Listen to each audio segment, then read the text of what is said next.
বা দাদাৰ নিচিনা মানুহ এটাক যে মোৰ গাড়ীত কঢ়িয়াই আনিব পাৰিছোঁ, সেইটো এটা মোৰ গৌৰৱৰ কথা। কিছুমানে গাড়ীত আহি পৰি যায়, কিছুমানে ধৰক কয় দাদা মোক মাৰি পেলক, জুবিন দা নাই যেতিয়া আমিও নাই।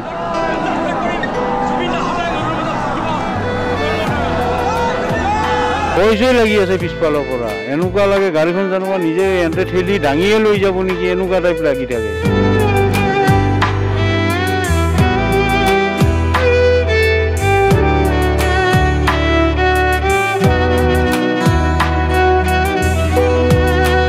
এই এম্বুলেন্স বাহনখনৰ যদি প্ৰাণ থাকিলেহেঁতেন, ইও হয়তো হিয়া উজাৰি কান্দিলেহেঁতেন, কিয়নো এই বাহনখনতে, এই বিশেষ বাহনখনতে আমাৰ সকলোৰে প্ৰাণৰ শিল্পী জুবিন গাৰ্গৰ নশ্বৰ দেহ লৈ অনা হৈছিলে।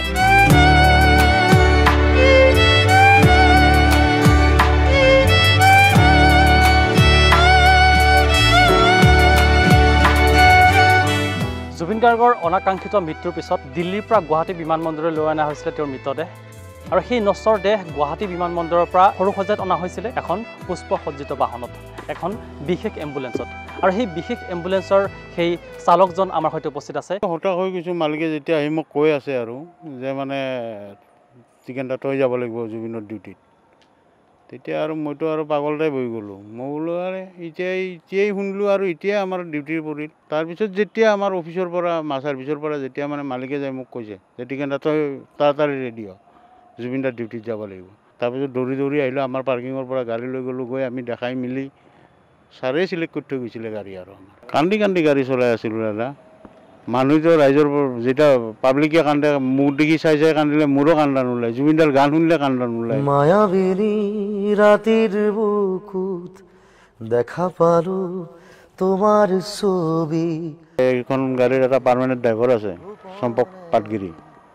তেখেতৰ মানে ৰাতিপুৱা ফেমিলিৰ কিবা প্ৰব্লেম হোৱাৰ কাৰণে তেখেত ঘৰত গুচি গ'ল, ডিউটিটো মোৰ তাত পৰিল। আৰু এই গাড়ীখন অন্য দিনাখন বেলেগে চলায়, সেইদিনাখন আপোনাৰ মোৰ ভাগ্যত পৰিছে, মই চলাইছোঁ। যিটো ৰূপত দাদাৰ মানুহ দেখা পাইছোঁ বা পাব্লিক দেখা পাইছোঁ, সেনেকুৱাতো ডাঙৰ মানুহ মৰিলেও কিজানি ইমান মানুহ নহ'ব। পইচাই লাগি আছে পিছফালৰ পৰা, এনেকুৱা লাগে গাড়ীখন জানো নিজে এহঁতে ঠেলি দাঙিয়ে লৈ যাব নেকি, এনেকুৱা টাইপ লাগি থাকে। তো বহুত টাইম মানে মই এনে মাজে মাজেতো মই নিউট্ৰেল কৰি দি পেলাই এনে খালি ষ্টাৰিংটো খালি পকাই গৈ আছিলোঁ, পাব্লিকে ঠেলি লৈ যাই আছিলে। এতিয়াওতো গাড়ীখন চলালে এতিয়াও দাদাক থকা আনে লাগে যে আছেই নেকি। এতিয়া অন্য বেলেগ একো নাই, এতিয়া চব দুখৰ তাৰমানে ধৰক হ'ব, কিন্তু এতিয়া ন্যায়টো লাগে আমাক। দাদাই ন্যায় পাবনে নাই? তুমি যে মোৰ শুকান বনত